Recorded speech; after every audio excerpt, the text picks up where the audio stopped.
Greetings, ladies and gentlemen. Welcome to the Transforming Assessment webinar series. Today's session is on transforming students through ePortfolio assessment, and our speakers today are Leanne from Deakin University and Associate Professor Nicholas McGuigan from Monash University. So, Leanne, would you like to begin, please? Thank you, Matt, for introducing us. So, what I'll do, I'll just move to the next slide. So, thank you very much. All right, so myself and my colleague, Associate Professor Nick McGuigan from Monash, we're here today to present to you a seminar on transforming students through ePortfolio assessment. So how we're going to do this is that I will take the first half and Nick will take the second half of the session. And whilst we're doing that, each of us will be monitoring the chat at the same time. So whilst I'm talking, Nick will be monitoring the chat, and when Nick's talking, I'll be monitoring that as well. So thank you very much for that. So a large number of folks around the world have registered, so 171, Matt, so that's fantastic. Now what I've realized is that everyone else's whiteboard tool has been disabled, and the moderators have been able to interact with the whiteboard, but that's okay. We've got a range of folks all the way around the world. Now, for those of you who's obviously not aware of where Melbourne is, we're essentially down here on the bottom right-hand corner in Melbourne. So it's 5 o'clock our time, beautiful spring day where we are. And as I understand, there's 46 participants here. So welcome all. We're very honored to have you join us in our session today. Now, my understanding, someone's gone ahead and touched the, yep, fantastic, thank you. And it's brought us back to our slide, so thank you very much. So I'll move on. All right, so essentially our ePortfolios seminar is based on a project that we were provided with the OLT in 2013 and 2015. So I just would like to acknowledge our project team and also our project lead, Kim Waddy, and with Deakin University as the lead institution, and also with our institutional partners, University of Southern Queensland, as well as Macquarie University. And that. Why ePortfolios? Now, ePortfolios is such a hot topic at the moment, and it's been around for quite some time. Well, for us, ePortfolios are a learning paradigm and a tool with the potential to meet the challenges that business education faces in today's world. Now, these challenges include the necessity to continually innovate and meet the education expectations of generations of our students today, and obviously the recruitment expectations of graduate employers as well. So my slide's just gone missing, but I'll continue, so hopefully we'll be okay. So through the use of ePortfolios, business students, now we're looking at it from a business context as well, are exposed to a more integrated and holistic learning experience. Now, obviously, it looks at enhancing their decision-making and professional judgment abilities of future business leaders along the way. But why ePortfolios? Now, graduate employers are consistently telling us that they are looking for graduates who display not only technical skills, but also those referred to as non-technical or employability skills, transferable skills. And these include communication, self-management, and the ability to work in a team, the ability to make mistakes, resilience, etc., to learn from them along the way. Portfolios or ePortfolios in that aspect acts as a record of students' individual learning, and perhaps more importantly, their progress of their learning along their journey throughout their studies. It gives students an opportunity to be better prepared for when they are applying for jobs, because it allows them to enable them to evidence their student learning and their professional capabilities along the way. Now, obviously in a repository, so it's important for their progress in their learning. Students have the opportunity to be better prepared for when they are applying for jobs, because obviously they would be curating all of that, organizing that, and be able to pinpoint different examples when they're potentially at an interview. So obviously they would look at ways they can have examples of their learning and accomplishments, and they would have documented them and reflected on them throughout their studies. Now, this opportunity for students to develop their learning through self-reflection and regular feedback allows them the opportunity, obviously, to have their learning and professional achievements recognized by themselves, or they can talk about them at a later stage when they're looking for a potential job. So essentially for us, the ePortfolios is used throughout this session as a learning and employability type of portfolios, as many folks around the world and different groups may have different types of ePortfolios. So for us, it's all about the learning and employability focus on that. So with our project, it was a couple of years, our project, and we looked at the main focus at developing a business education professional learning capabilities assessment framework. So that's quite a lot of words in there. So for us, we looked at carrying that out at 3 institutions, Deakin, Macquarie, and the University of Southern Queensland. It set out to embed ePortfolios across entire undergraduate business degrees and also management education curricula. So we looked at a whole of course-based approach, a major sequence, and units as well, for example, the capstone. We also looked at enabling academic leadership in terms of the design of the curriculum and the best use of ePortfolios as part of our project. One of the significant part of this project is the involvement of a range of stakeholders, key stakeholders, including academic leaderships in the area of ePortfolios, ADTLs, teaching staff members, students, and employers. So for our key deliverables in our project, we looked at obviously providing a guiding assessment framework, which we'll discuss today, our case studies, a project website which has a rich range of resources, and we'll provide that later towards the end, stakeholder feedback, and a final report that's available on the website as well. So the full details of our project methodology can be found on our project website and also available towards the end of the presentation. But broadly speaking, we've adopted a mixed methods approach, entailing surveys, interviews, and focus groups with students, academics, and employers. And you can see that with the numbers that we've got here, Nick will explain more about our findings and our results towards the second half of our presentation as well. But more importantly, the framework. Now, our framework that we've used, yes, we've contextualized it for the business education area, focusing on professional learning capabilities and assessment.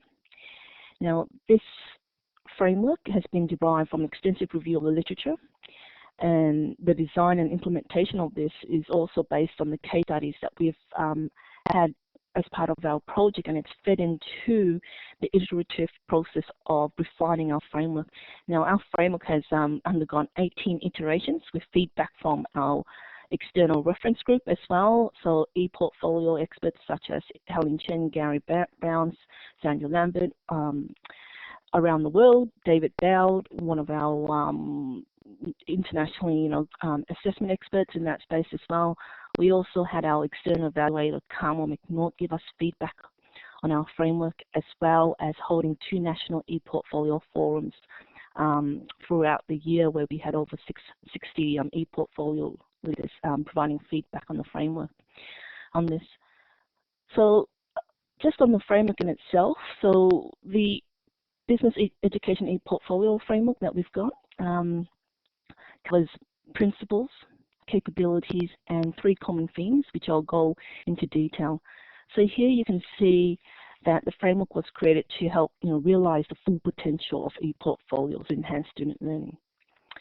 The cornerstone of the framework is identified by 13 major professional capabilities, and which can be developed and assessed using ePortfolios. And for us in the business context, this is really important as we integrate that through our curriculum, and also looking at assessing this as well. So you can see that the 13 different types of professional capabilities, these are very similar to in terms of what other institutions have or what they call potentially graduate attributes, learning outcomes, etc. in this space. So the framework, we have 9 core principles in terms of looking at how we go about implementing ePortfolios. And bear in mind that ePortfolios, we're not just looking at it as a technology or technical viewpoint. It's all about that process of student learning, that pedagogy behind that, that curriculum design, that process, not just the product at the end or the technology that we're looking at. So for institutions or academics, whether you're in the vet sector or industry or whether you're in higher education, we're looking at principles here that would help guide folks to implement, to start thinking about how would they go about implementing ePortfolios. So with our principles, it's here as well. So here we look at ePortfolios need to engage students in their learning. So yes, we're looking at the business education context as well, but here could be easily applied to different disciplines and contexts as well. So it needs to, so for us, one of the other guiding principles here, number 2, is that the design of ePortfolios, it's important to have that embedded into the actual curriculum itself, scaffolded into the curriculum. And it's also, for us, we also feel that it's important to have that as part of an assessment weighting as well, not just as an add-on, but part of an assessment and explicitly factored into teaching and students' workload in the design and development, and also in the development of teaching activities and resources in that space. It was also seen as important that there is a partnership, some kind of partnership is available between the staff members and students, and the support staff members as well who's helping out to implement portfolios. It was also important to have both students and the learning facilitators, whether that be the academic teaching staff members or the language support staff members who would help with the reflective side, to be properly inducted, so to actually understand the purpose and the mechanics of the portfolio or ePortfolios, because there can be many different types of ePortfolio purposes for that particular unit, course or discipline, etc. So it's really important that we have that understanding between the key stakeholders involved, and that there would be some strong commitment to the value of the ePortfolios for professional learning and for career development. Another important principle is that we encourage students to develop, or they develop themselves, a strong ownership of their own personal learning. So it's that personalized ownership because it's their portfolio, their own sense of learning and what they're curating in there and what it means to them. So it's really important that they have that in place. And that contributions to the ePortfolio is constructive, it's timely, it's regular, it's reflective as well, and feedback is provided regularly in that aspect, where the feedback is provided by other student peers or whether they're provided by their teachers or by industry. So timely feedback is important. And that students value them as a process of securing potential employment as part of their careers.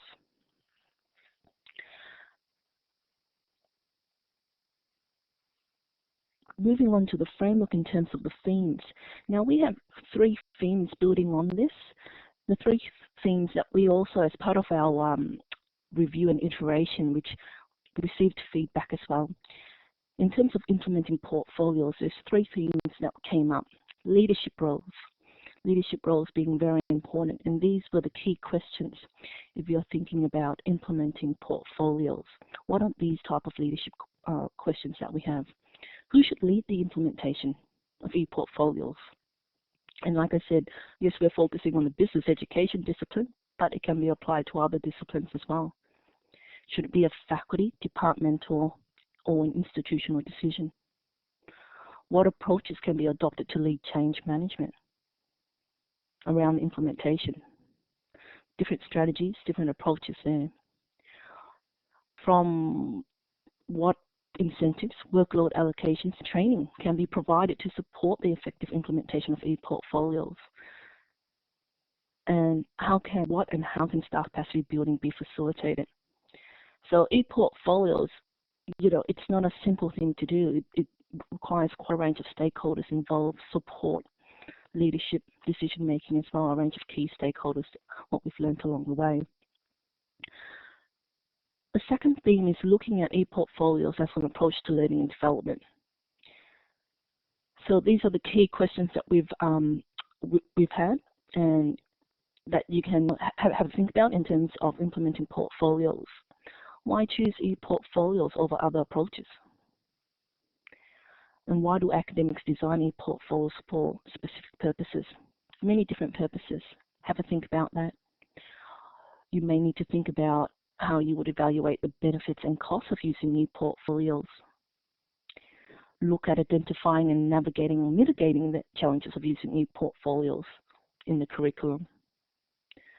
And also thinking about how could we facilitate students in terms of continued access to their portfolios after they graduate for their ongoing personal development, employment and career development prospects. So for us, in a sense, we've focused on the process of portfolios. So that's why in terms of student ownership, making that personal is really important. Once they understand that curation, that evidencing of student learning and what it means to them, it doesn't matter which technology they use to have their portfolio, if they understand the process of reflection along the way.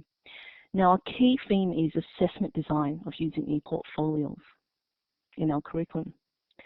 What should be assessed in the curriculum through ePortfolios?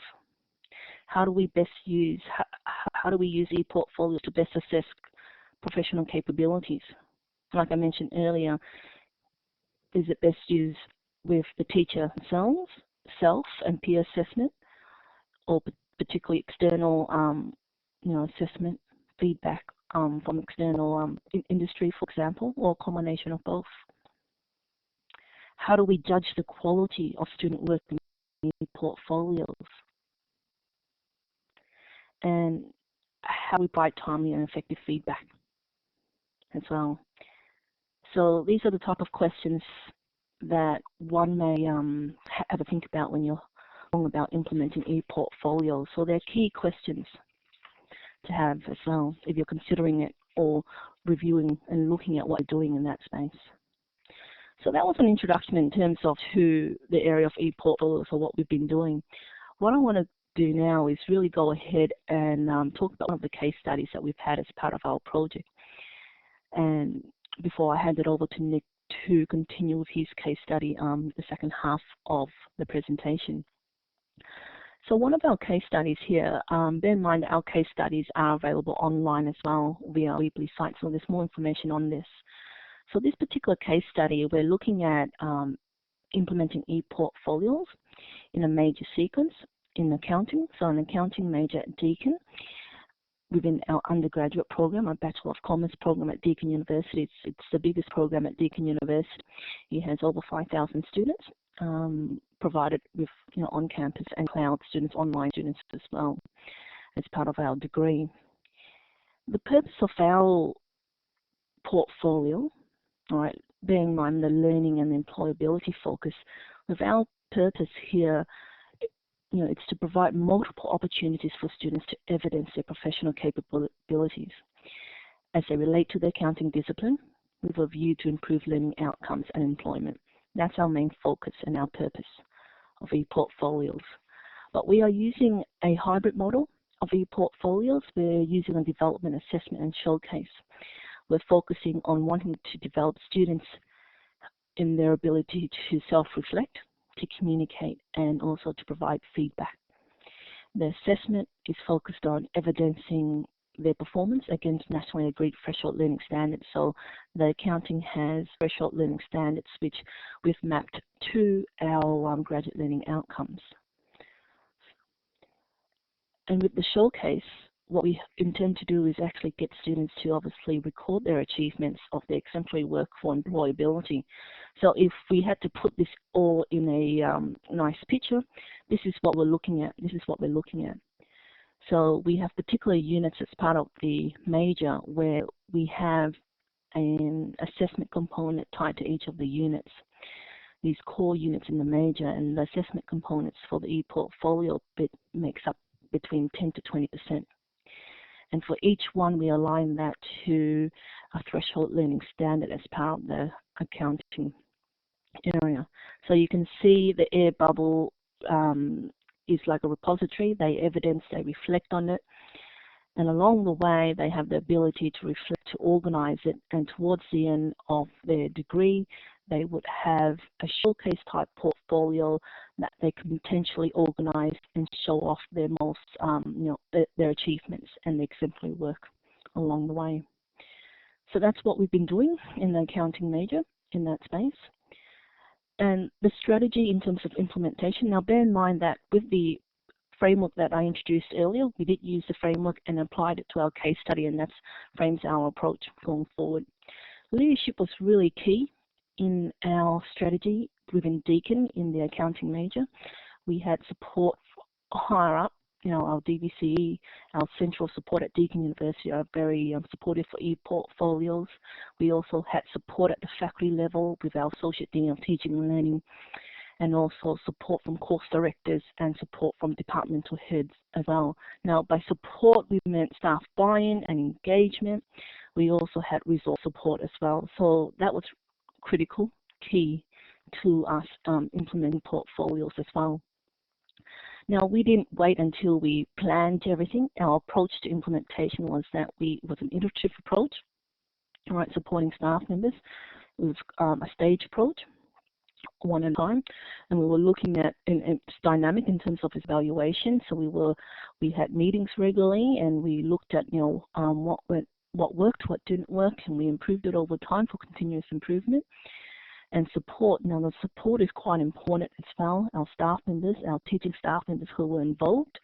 We had teaching and learning ePortfolio staff members to support our academic staff members in terms of curriculum design, designing that, assessment design, creating the rubrics, and also explaining the process, what is ePortfolios and the reflective nature of it as well. So technically as well, we also use an institutional LMS portfolio and other tools, but we had also had the technical support, so staff members had the just-in-time and also cloud and in-person support for them. We did do evaluation as well, interviews and focus group, and Nick will talk a bit about that down the track as well. The range of student support. Now, student support, they also received that as well. We had webinars as well that we did. We had drop-ins as well for students, discussion forums. We also had explanations in terms of why we're doing this, why we're integrating ePortfolios into the major, into the course, and it's also as part of an assessment. We introduced templates, portfolio templates for them as well. They really lead to a baseline template for them to get them started, so they don't focus on trying to figure out how to use the technology as much, but really focusing on how to do the learning tasks that's presented to them. So this is a bit more in terms of the support resources, because we know that reflective writing for business students can be quite new, it's complex, etc. So we dedicated a lot of support to creating online support resources, having live sessions as well. We also engaged on language and support experts in the area of reflective practice to provide this opportunity, and also career services staff members within our university that could assist with this. Now, all of these resources are available on our website as well, and can be used by all. So with this one here, I just wanted to give you just an example of what the end products have been. Shreya Gupta is one of our Bachelor of Commerce students. You can see that there are, in a sense, 3 different types of tools that we have here. The first one down here is essentially our portfolio tool in our LMS, Desire to Learn or Brightspace, which we're using. This one here is a public profile tool, and obviously here is LinkedIn. So over time, what we get students to do is obviously curate the evidence of their learnings and professional capabilities, and they learn the process and the importance of that. And then eventually at the end, depending on what tools or what technologies they use, they pull out their achievements, their examples, and they're able to put it together in a portfolio, whether it be a portfolio tied to an LMS or a public website or LinkedIn, for example. They're able to put that and collate that together and showcase their achievements to others out there as well for employability. So that's what I've got on my end. And I think there is an opportunity to ask questions towards the end of the presentation. So I'll hand it over to Nick, and I'll monitor the chat. Thanks so much, Leanne. Hi, everyone. So I'm Nick McGuigan. I'm currently working at Monash University here in Melbourne. However, the case I'm going to be talking about tonight is from the Macquarie University based in Sydney in Australia, and it's an accounting-based capstone unit.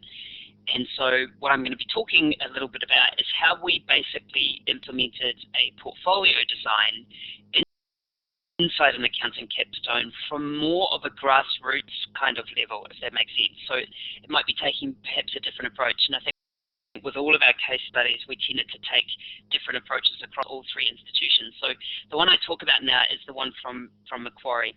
And this capstone unit kind of started, I'm a New Zealander, you might be able to tell from my accent, but it started way back in New Zealand when I first kind of thought about reflective practice and how we might be able to put that into an accounting-based context.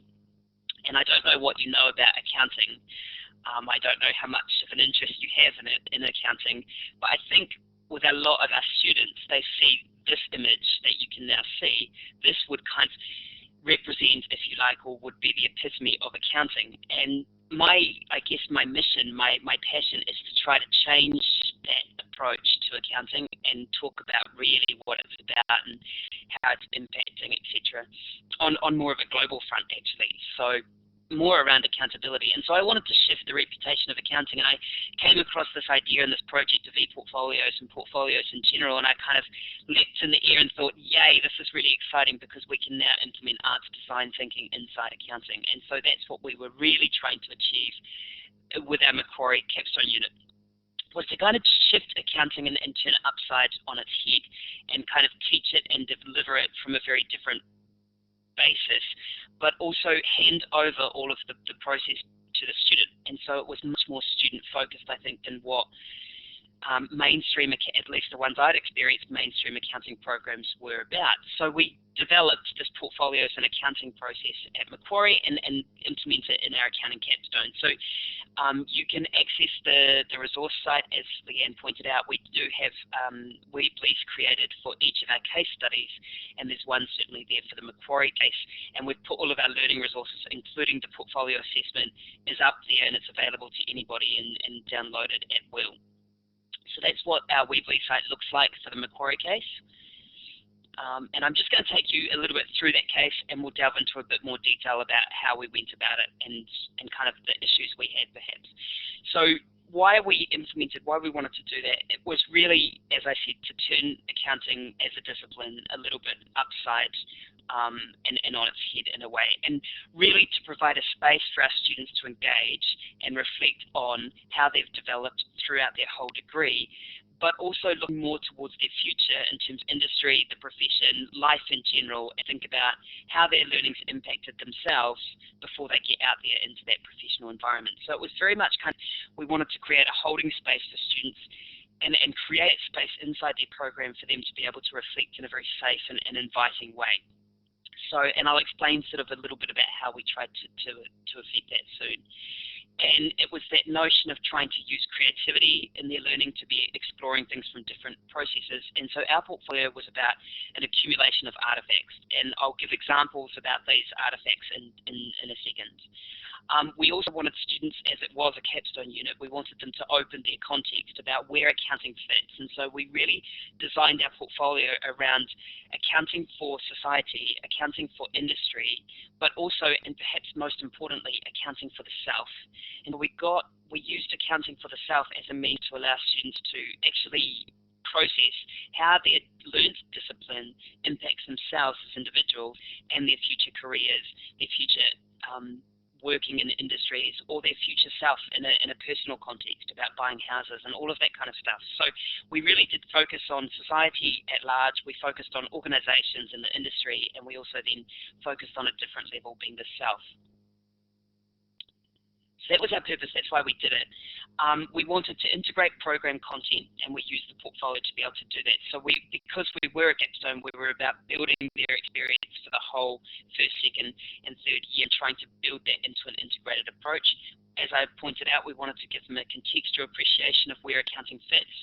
We wanted to emphasize the self a lot and self-development, graduate capabilities, etc. inside the program, and we wanted to facilitate the development of much more creative and reflective practitioners as accountants going out there into the workforce. And so, as I said, I'm not sure how much you know about accounting, but essentially they predict in 10 years' time, our industry as we know it will be extinct.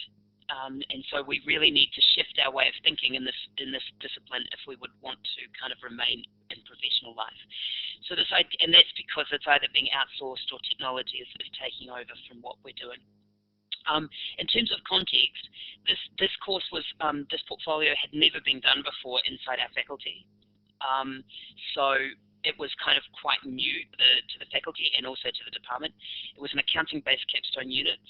The purpose of the capstone was not to introduce new content in the program, so that was actually kind of mandated by the university. We weren't able to introduce new content, if you like. So it was much more to take an in-depth approach to what had already been learnt and try to integrate that learning and push it more towards when the student leaves the university. The course was delivered two times a year, so both semesters. It was a 13-week course, and our average cohorts of students were between 600 and 700. When I first took the course back in 2010, I think our numbers then was 1,200 students in one semester. So we did kind of reduce our numbers slightly, but still really large cohorts, which was quite an interesting challenge in itself. And the first thing I did when I took over that particular course is we got rid of the formal, if you like, or the traditional examination. So we created a portfolio, a professional portfolio of work objects, if you like, that replaced the idea of a traditional formal examination. And so this, again, was kind of political building, if you like, within the institution, very much wedded to the idea of a formal exam. And the way we were able to do that is we went to our professional bodies, we flew down to Melbourne, spoke with our professional bodies, told them what we were wanting to do and why, and then they were able to give us the support we needed to be doing something like more along that those lines. So we used, I guess, the professional bodies to then influence others, especially within the department, so staff members, and we found that was a really useful way of getting others involved and on board. If they could see the profession was interested, then this must be a good thing for the department, and so this was kind of, I guess, building around engagement, if you like. So that was our context. In terms of our key stakeholders, we worked with, internally, we worked with heads of department. So our head of department was very, very supportive. We also I had a number of sessional staff I worked quite closely with. We had other full-time accounting academics. We had our learning and teaching associate dean, so that in terms of our structure was very much behind the project and behind the idea. And then this was obviously to an undergraduate capstone third-year based unit.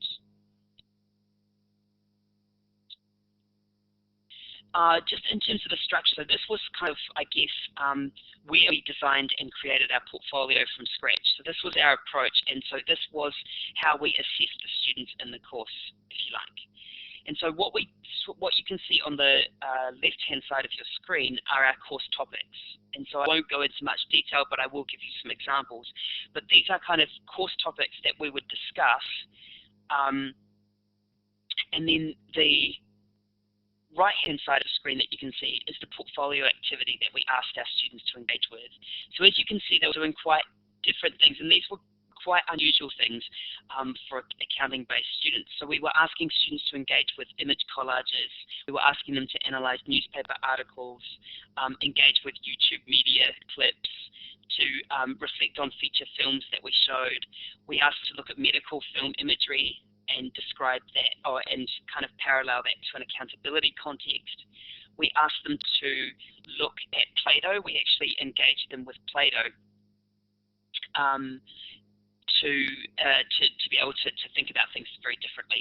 We used photographic images, and we also used conceptual frameworks, and we'll talk about some of these soon. Just getting to the next slide. Okay, so here we go. Here's one example. So this was our image collage construction. So our course and its design was quite interesting, and it got known by others. And these are actually our German students engaging with the process. So these photographs are taken of our German students where we taught about 3 summers ago. This process of accountability in a master's students around integrated reporting. So, but the idea we asked students to do for the portfolio was we wanted them to think about what accountability and accountant means to them. And so we asked them to do a reflective piece, which was kind of captured inside a dialogue kind of process, where they would reflect on this prior to coming to their first tutorial.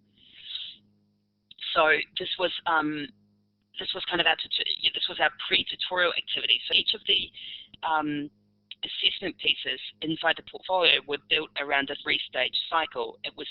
We called it think, act, reflect. And the idea is the student needs to think about something, and it doesn't need to be what has normally been done, which is textbook examples of accounting worked problems. We wanted to kind of get them out of that space, and so we got them to think about real-world issues or something that's relevant to them. So it was all about finding relevance to them, if you like, for their process. So we asked them to think about something, and then they came and they did something. So it was think, act, and reflect. And the act stage was when they actually did something with each other or by themselves. And then the last stage was, now that you've thought about something and you've acted on something, reflect on both of those together and then talk about and write up something afterwards. So a 3-stage cycle around think, act, and reflect. And Pitt's just mentioned about action research, and that's exactly what we were looking at. So Stringer's work was very much instrumental to this idea of thinking, acting, and reflecting. So we had this kind of process, if you like, and these are our kind of German students working on their images, reflecting and writing things up, and then presenting those images to each other. And so we ask our students to think about those different things with some prompting questions, and then when they come to the tutorial, they actually work with each other to be able to create an image collage of what accounting means to them, and it can only be images. And the idea behind this is just to get people to look at visual imagery and explain that imagery to others, and it kind of goes with their thought processes. So we ask our students to engage with that process and in groups discuss it with each other. And then the 3rd stage is asking students to reflect on what you thought about accounting based on your degree. Now that you've looked at these lifestyle images and you've created this collage, are there things different? And you've spoken to each other about it. Are there things different that you had thought of in the past, and get them to do a reflection piece after that. And these are kind of items that they're handing in as an assessment piece.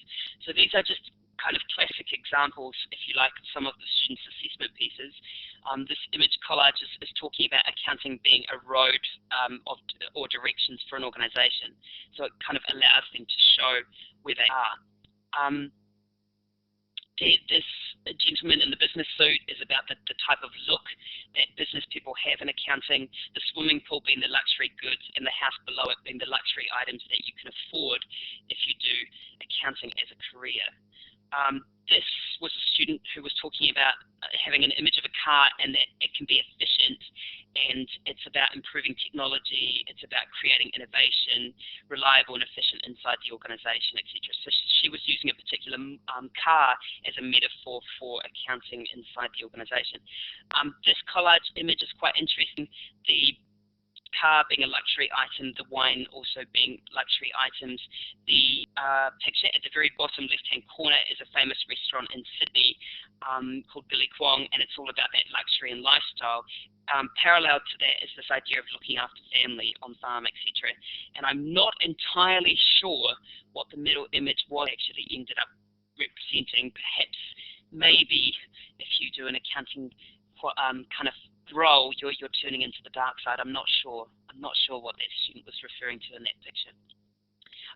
The last image here was about kind of accounting creates the solid base, the pie base on the bottom right-hand corner was about being a solid base for an organization, and then also on the left-hand side being about sustainability and the importance of accounting inside there as well. So that was kind of one example of what we did. The second example was the Play-Doh. So these are my students at Macquarie in Sydney working on their Play-Doh examples for the portfolio piece of work. And I guess, I mean, I've been teaching accounting probably for about 14 years now, and I've never seen students engage to this degree before. This was quite interesting. So what we ask our students to look at in this Play-Doh example is we ask, or we get them to think about what success means to them in an organization or in their lives. And so then after that point, once they've had that reflection, when they come to their, how they're rewarded in their jobs or their university studies is what we get them to think about prior. And then when they come to their discussion group, tutorial group, they're engaged with Play-Doh to create something about that means success to them. So given the word success, and they said, what is being success to you? What would it look like? And so you need to sculpt something out of Play-Doh, literally make it out of this kind of Play-Doh. And so what we found was that there was a lot of things around money. It was about travel, for example, or somebody wanted their own farm. There were things around a family, that would be successful to have a family, and that accounting would give a solid base. There was this idea that accounting's about growth, that success is to grow. Success for me is to grow as a person, but also financially. This student was very interesting. It was about money in the left-hand corner, and then in the bottom right-hand corner, it was also about cocaine. And so I'm just wondering, perhaps the student plans to be a banker. I'm not sure. But kind of interesting things that might come, and also for the tutors and the facilitators, very interesting conversations that occur as a result. And so these were kind of examples of kind of ideas around what we were doing with the portfolio assessment. And what parallel to that, we developed quite a lot of in-house resources around this, and also using external reflection practice, because we found reflection for accounting students was probably the hardest thing to achieve and the hardest thing to facilitate. So what we tried to do is we developed these examples that would be relevant to themselves as individuals, and worked through activities week by week throughout the course. So these were kind of learning log examples that students could engage with if they wanted extra practice around reflection, and that's the kind of first item there on the left-hand side. And I know that you can't read those resources, but you don't need to. They're all available on the case study site. And what was really interesting about what we were doing with these students and how it relates to their employment was kind of, it came full circle, because one of the students that went through our Play-Doh example was then engaged in their kind of testing process to get into one of the large accounting firms. And as part of one of those exercises, they were given a set of Lego, and they were told to create something from that Lego, and then it was a kind of a communication tool. And of course, the student was able to fly through the exercise because literally about 2 or 3 months ago, they'd engaged with this Play-Doh and kind of knew the reasons behind what we were trying to do. And so that individual ended up being employed by that accounting firm. So it was really interesting to hear that story back, because often we find perhaps these things are quite creative, they might not necessarily be applicable to business studies, etc., and yet they're highly relevant and will continue to be as business pushes around creativity and sustainability kind of more focuses rather than what's been happening in the past. So quite interesting. Then the second example here on the right side is taken from Jennifer Moon's work in the UK. Very incredible work that she's put together, and she gives these resources quite freely available. And so we've used some of these resources and obviously acknowledged her work in what we've been doing. And this particular exercise we get students to go through is that it gives an example of 4 different types of reflection about having to give a PowerPoint presentation for the first time inside an organization. And there are each description, if you like, of the 4 goes from a very superficial based reflection right through to a much more deep reflection. And so students are able to kind of highlight where those reflection comes in comparison with others, and we find that this is quite a useful exercise for students. And so again, that is available for use and for download. In terms of marking of this kind of portfolio work, I've created some marking rubrics, which are also, I've put as links available from our case study site. Essentially what we try to do with this is we try to mark students for their class participation inside the discussion or in the tutorials. We also mark them on the content that they hand in, and we also give them a base mark for their engagement in the process. And so I've created some of these marking rubrics that you can kind of download and you can have a look at if you'd like to. But the idea is we're marking class participation from a 5-stage process where it's about peer interaction, it's about preparing, it's about participating in the class, contributions to the class, and group dynamics as well. So they kind of get marked overall for that process. And then again, we mark them on content, and we devised a marking rubric around 5 key areas: contextual appreciation and awareness of assumptions being one, quality of research and evidence was another. We marked them on grammar and language, etc. And then we looked at the context we looked at was that students were talking from a cultural, social, political, personal experience, educational, economic, technological, ethical context. And so all of those key contexts, if you like, as I talked about earlier, were built into the course design. And so we were looking for examples in how students were discussing and reflecting on some of those. And again, that marking rubric's available on the website. In terms of student evaluations, these are what some of the students talked about, what they liked. They liked that it was different. They appreciated it was a portfolio and required students to put something together. And it was a different way of thinking. I think we can't really underestimate the different way of thinking this is for accounting students. So it was initially quite confrontational. And what we found that over time, through word of mouth, that confrontation tended to drop away, if you like. So there was this word of mouth that students were engaged, and then they really wanted to be in part of the course and be doing those kind of things. So it kind of changed over time. The challenges were that we felt it would prefer a lot more hands-on sort of experience, and here they were talking about much more technical-based accounting stuff, because that's essentially what they had kind of developed through their whole degree program, was more the technicality. So because we didn't have those technical calculations or those technical work examples, that's what they saw as practical and hands-on. And yet what we're hearing from our industry partners was actually we don't want so much of that. We want more of what you are actually trying to do, because we want individuals who can conceptually think about problems as opposed to be working through technical-based understandings. There was sometimes understanding what the task required, and so we had to do a bit of upfront work around that. And so as a process, it was continuously developing, and we were updating our resources. There was a general lack of understanding about the purpose and benefits of reflection, and so what I tend to do at the very beginning of the course was I would bring up job advertisements to students, and I would put up the job advertisements to students online so that they could see them, and then I would highlight where it talks about reflection. So the jobs themselves might not have used the word reflection, but the skills required were a reflective-based skills.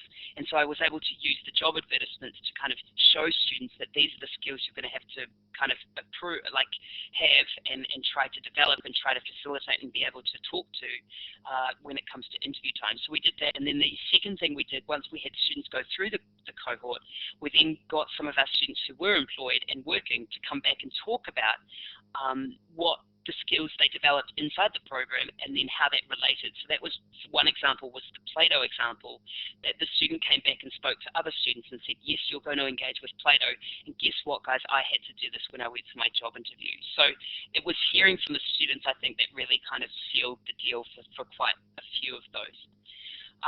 So collaborating and working with others could prove difficult, and again, group work, we're always going to have that kind of concern, and we try to alleviate that with resources and support, etc. Some of the student comments I've just put here on the board. It was interesting how much they kind of learned or thought about accounting from different perspectives. And whilst you're reading some of those comments, one story I had was that often our international students, so we have a lot of international students at Macquarie, mainly from mainland China, and a lot of these students are finding it obviously quite difficult to get work, especially as work kind of shrinks, if you like, in our profession. So I found the story quite interesting with a student, and even harder in an Australian environment if you don't have permanent residency. And so this particular student, international student, had gone through the course and she didn't have permanent residency, but she put in her CV for a particular job and she was given an interview, and she ended up being employed. And the reason they employed her without PR, which was quite interesting because that organisation will have to support her through, was because she had such a much broader, holistic view of accounting than what any other student had. And it was that notion of systems design or holistic portfolio working, if you like, that pushing towards more at the societal level that enabled her impression, perspectives and perceptions, if you like, of the discipline to be much broader than perhaps the other cohort of individuals that were going for that particular job. So that was kind of a major success story because I haven't heard of that happening before. So that was quite interesting. So these are some of our student evaluation comments. In terms of staff, I think students were okay. They were resistant, and they were resistant for the first couple of weeks, especially in the course. And once they kind of got to know about the course from others and from us, they tended to they kind of tended to reduce or to lose. And so where I think our biggest challenge was staff.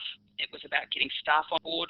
A lot of perceptions around what we were trying to do. I would take lifestyle magazines to my classes. I would be seen taking lifestyle magazines to my classes, and some staff were quite resistant or hesitant, especially to kind of the more traditional accounting kind of environment that I was working in.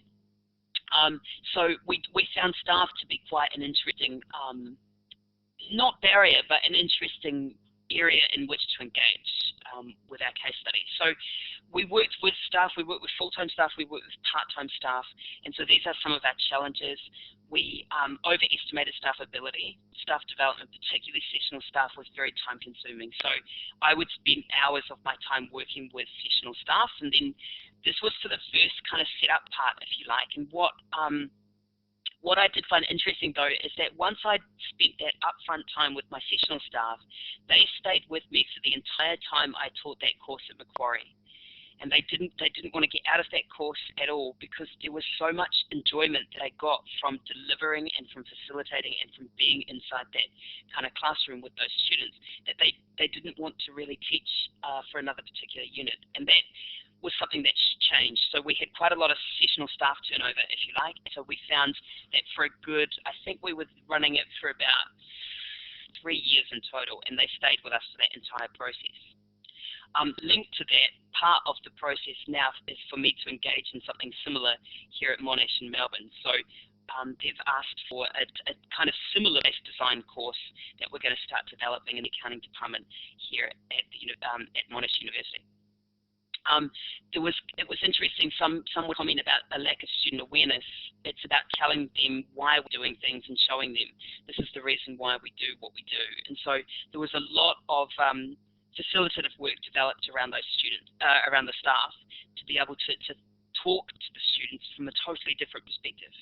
So now we're starting to talk with students and explain to them, it's you that's driving the process, and this is why you're driving the process, etc. So that taking a very, very different approach here. So there was resistance from technical and business-oriented individuals, and I've talked a bit about that before in relation to reflection. And that we started doing that in 2011, early 2011. And to be honest, I really do feel that that's changed. I think that there's a big, at least on our side of the world, there's a big push around mindfulness in business education. And as a result of this notion of mindfulness, we're starting to see much more acceptance around reflection. And so I now operate webinars for the Institute of Internal Auditors here in Australia. And so that webinar is based on reflective practice. The entire webinar is discussing reflective practice with industry individuals working in internal audit roles all across government and private sector here in Australia. We found that staff were surprised about how much they learned in more detail about their students, and they found that really enjoyable, and I think that was partly why they stayed with us. There was a discovery that it doesn't necessarily matter what we teach, it's more about how we teach it and facilitate it. And for accounting, this is a really big thing because we're so wedded to content. So that was quite interesting to hear about that. Some other comments from staff we've put up here just to give an idea. There was a bit of shock from staff about how much students actually valued the activity. I think also when sort of staff thought you were engaging with Play-Doh or photographs or images, and they kind of thought, oh, this is kindergarten. This is another thing I said to students. you know, you played with Play-Doh in kindergarten and now you're playing with Play-Doh at the end of your degree. Perhaps your learning is coming full circle. But the idea for staff, I think they saw it as being very kindergarten-based and not at all using brains and thoughts, etc. And so what we realized from staff was that once students were engaged with the Play-Doh exercises and the photographs, etc., that there is such a critical skill and thought needed, an analysis process, if you like, to be able to actually take some of those and then produce those to others takes a very critical thought process. And one of my most interesting comments I thought we had was the bottom comment, where one of our staff said it brings accounting in a broader context and makes them actively think about their perceptions. I believe it breaks to some extent the artificial boundaries between the different areas and aspects of accounting which we create with the current course and credit system and the way we teach accounting in boxes. And I think this is the biggest thing we kind of looked at, was about trying to integrate the kind of learning that happens, because we are completely isolating students into boxes. This is management accounting, this is financial accounting, this is auditing. We specialize far too much and we don't give that holistic, broader perspective. And I think where things are changing, there seems to be a bit of a sea tide, if you like, in accounting at least, where we're starting to open it and deliver a much broader perspective because it's well needed. So these are some of our staff opinions. I guess just to summarize, these are some of the lessons we learned from the project. The project was about 2 years in general. It was running for about two and a half years. We had about just over 200,000, I think 220 or something, to be able to do the project across 3 institutions. And so these are some of our lessons learned. The idea of strategic support and leadership being very important. So having buy-in from the top is quite useful. But then I think I've tried to illustrate in our case study. Our case study was very grassroots based. It was being done predominantly with the department. Obviously it had strategic support because we have to, but it was a department driven and led exercise, and we were very lucky to have such a progressive head of department that would support such a project. Technological support for both staff and students was a learning outcome that needs to be quite well designed and quite well implemented. Student engagement with ePortfolios was also another thing that coming back to kind of the case where there was an initial limitation, if you like, but once students could see the point, and I think the job advertisements really did hit that home after our sort of second cohort went through, we decided to use the job advertisements, and that instantly showed them relevance because they seem to be so wedded to this idea that education is solely or is predominantly about employment. And so I have perhaps a much broader view about what education is about, but I think tapping into that idea around employability is working for the students. Staff engagement and building sustainable capacity, that was really important. So we found that we did quite a lot of upfront engagement. So our full-time staff, we used the profession to engage. I just see Lee's asked a question in the chat box. She's asked how long it took me to design the ePortfolio task. So actually what ended up happening is I was in the UK for the 3 months during semester breaks. And so I had seen a film actually in the UK in Bristol. I'd seen a film, and just before that film started there was an ad from the Cancer Society UK about cancer. And I don't know where this came from, but mine looked at this cancer research, and I thought this is really interesting because accounting research has an accountability role to play for business. Let's do a comparative analysis between accounting research and medical research to see what society's benefits are having from the type of research that's being done internationally. And so I designed that particular case or that piece of assessment that evening after I'd got home from the film, and then as a result, probably a month after that, I just kept having ideas and designing. So about a month when I was traveling in the UK, I designed the course itself, and then we ran with it probably 2 days after landing. So it was a month, I think, in total. Not of constant work, but just of ideas and getting a chance to write them up. So sorry, that was a bit of a diversion. Staff engagement and building sustainable capacity was really important. We found that if we put the upfront time to building our sessional staff, really spending time with them and developing them, we were much more likely to gain buy-in and engagement from them, and as a result they ended up staying with us for such a long period of time. And so I think that was really useful. That was definitely one of our learning outcomes, was that if we do invest in our casuals and our part-times, they actually do reward us with the benefits they bring to the classroom. So it was about that. Building students' reflective capacity and writing skills, like Leanne was talking about, we did use externals and brought them in, but I also felt in this particular class that I needed to model reflective practice and critical thought at every stage of the course. So I didn't want to offload all of it to our developers and our professionals in this context. I also wanted to embody and believe it in kind of trying to model it through the practice that we engage with in the course as well. So just small little things, when I would write to students in the discussion forums and the dialogue boxes and the news items, I would kind of come from a reflective process in terms of my own reflection. I've been thinking about what happened last week and this is what I think about this, etc. So it was trying to embody this throughout the whole course. Building students' creativity and design skills. This was really interesting. For us, we thought this would be a big thing because they're accounting students. But actually, when we handed over the reins to our accounting students, they just flew. And they created really exciting and really innovative and really different things that we would never have ever have imagined that would come from students or from our accounting students. So I think that this idea of creativity and design is inherently a part of us. It just seems that education, I think maybe partly, seems to be kind of de-skilling our creativity and design skills throughout. So just providing the opportunity and students to fly in this respect. Assessing ePortfolios, especially the reflective personal writing, yes, it's difficult. Yes, we had to spend quite a lot of time with our markers and our developers and our kind of sessional staff around their type of marking, etc. But it's not impossible, and we've tried to create marking rubrics that would facilitate this type of process, and they are available for us. The other thing to mention before we close is the idea around Australian employer perceptions of their use. And so what we did, Leanne mentioned that we ran 2 national framework meetings, one in Melbourne and we ran one in Sydney for the project. We also ran in conjunction with the Business Higher Education Roundtable, we ran a employer-based workshop in Sydney. And so we invited employers to engage with us to talk about ePortfolios and portfolio use inside the recruitment process inside firms. And this was quite interesting. In general, they saw support. Very much, they very much saw support for the use of portfolio work.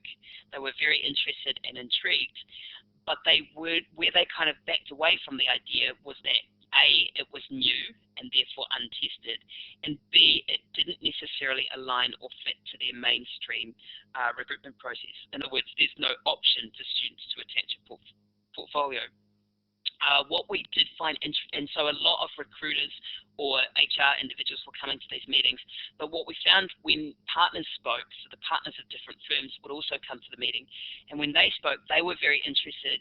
Once they get past initial stages, it was very interesting for them to have access to a student's work portfolio. And so at that kind of later stage, the ePortfolio or the portfolio in general was seen as very, very key to the recruitment process, or could be in the future, where that students could showcase a design, if you like, around how they've worked on projects and kind of a learning that's occurred with that. And so they were definitely a key resource that was of interest, but it's about maintaining, I guess, those relationships to employers and kind of getting them on board as well. And so that was kind of one area from the project that we wanted to do more work around, was to try to heighten awareness of portfolios within the Australasian context. So we've got a project website. It's www.buzzport.com.au. This includes everything that we put into the project. So we've got position papers contributing from an academic perspective, but we've also got case study overviews. We've got examples of our assessment that we used from all the different types of cases that we did. So that's from University of Southern Queensland, Macquarie University, and the 2 case studies from Deakin University. We've got survey results from our academic leaders, our employers, and our students that you can go into and have a look at the different resources. And we've got a paper based on that, which is also available. We've also got our project resources. We've got external resources that we found and accumulated in video clips about the use of ePortfolios, especially in relation to employment and graduate attributes coming out of the US, which are quite useful. And then we've also got our final report in detail that's available there as well. You can also see the case study sites. There are links from our main site to each of these case study sites, but we've developed our 4 case studies around Bachelor of Management for Deakin University, the Accounting Major for Deakin, my capstone unit at Macquarie, and we've also got the University of Southern Queensland's Accounting Major as well. And so I will leave it there, and perhaps we might be able to open for questions. This is Matthew speaking. If you would like to ask a question via your microphone, you may put up your virtual hand using the little hands up button up the top of the participants list. Otherwise, you're welcome. Hi, Pip. Yes, go ahead. Just press the talk button. Hi, Pip. We're not able to hear you, so if you're able to press the talk button, you'll be able to speak. Otherwise, you might have to ask it through the text chat box. No worries, Ruth. Thank you very much, and we'll see you again soon, I hope.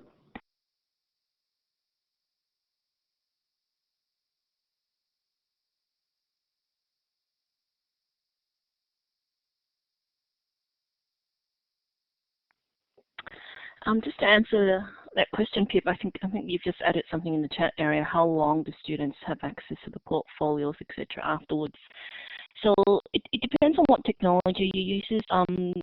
The one that we have in Deakin University, they can sign up and have it forever, and it's available for them to use. We are looking at obviously a range of technologies, whether it's WordPress or they use their OneDrive to organize their evidence of learning and professional capabilities, so they could use it, export it, or rehash it to what they like. I think the importance is actually getting to understand the value, the concept of ePortfolios as part of their learning, the self-reflective practice, and for their professional capabilities. I think that's the important bit. And articulating that and putting that together in whatever technologies can be easily put together as well. And what I haven't mentioned as well, as part of our continuous process along the way, we're still practicing ePortfolios, the concept of it in our courses. Obviously, we're introducing branding and networking and feedback and social networking in that space, as well as feedback from employers and externals.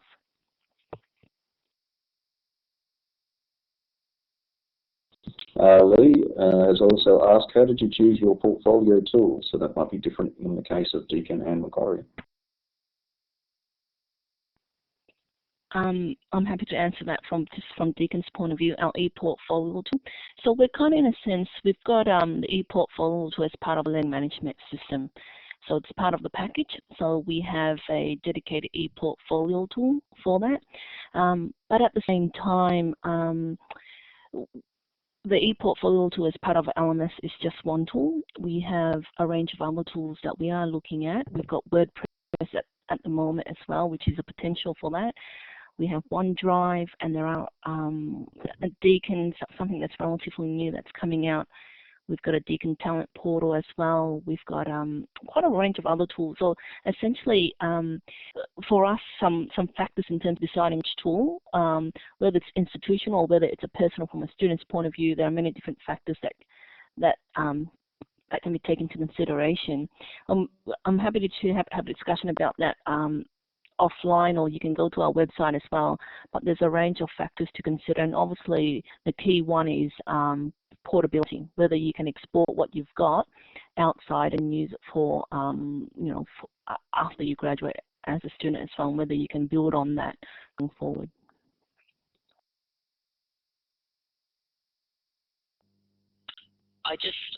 Brian's asked a question around the accounting course about work-based element with employers and whether we had one, and if so, does the student do any reflection on the learning and the job?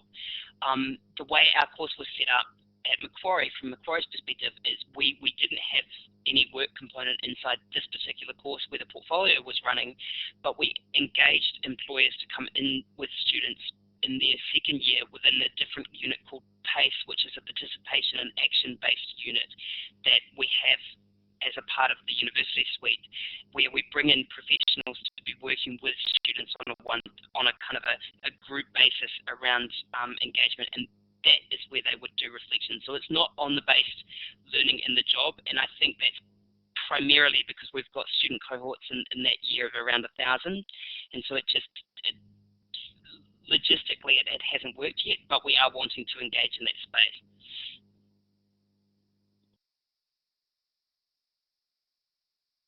There's a question from Renee as well. With ePortfolios for assessment, how prescriptive, I assume that means, is the format structure of these that the students use, or are they able to, do whatever they please? I could give my perspective on that, Matt, for Renee. We give them at the start a really skeletal baseline, a basic template to start, and they can go off to personalize it, brand it, to add in images, to personalize it to suit their needs. But because the concept of portfolios, understanding reflective practice in writing, is pretty difficult to understand and apply at the start. So anywhere where we can give them a basic skeletal, template for that was really helpful for students, but they obviously took that and contextualized it and personalized it to their own needs as well, which is really key to that as well, because owning that, portfolio for themselves is really important.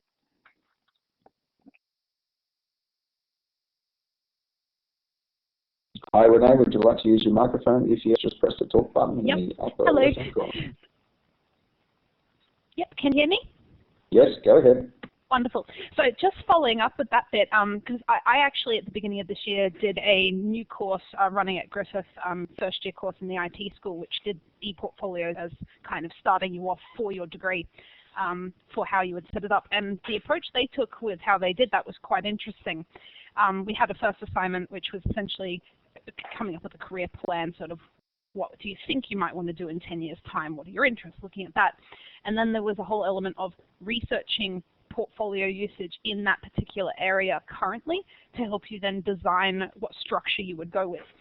So I thought that was a very interesting approach to take for the portfolios, instead of what you're saying there that I have seen before as well, where it's kind of here's the kind of standard left menu items that you can start from and then deviate from.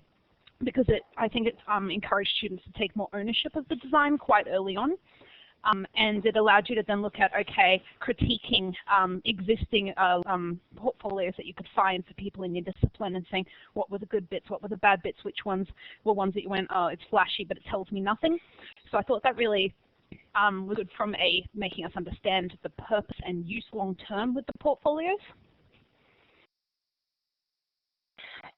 Yeah, thanks, Renee. We find that with first-year students, they're already grappling with university life at the start, and having some form of template, skeletal template, really helps them at the start, because some of them have trouble, with writing, down the track as well.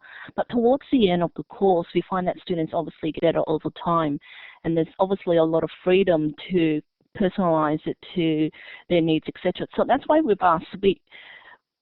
In terms of the showcase portfolio, yes, it is important in terms of how you put it all together, how you brand yourself, and how you sell yourself, externally outwards.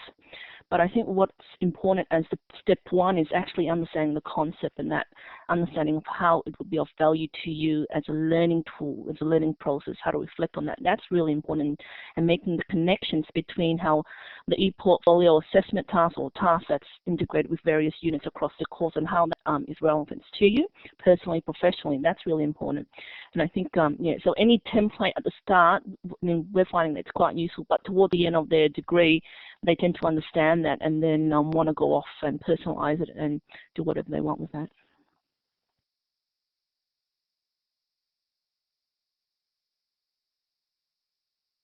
Okay, folks, any last minute questions? We're already about 20 minutes over our schedule, so I think we probably should stop the recording here. Just want to say thanks to Leanne and Nick for the very interesting and engaging session.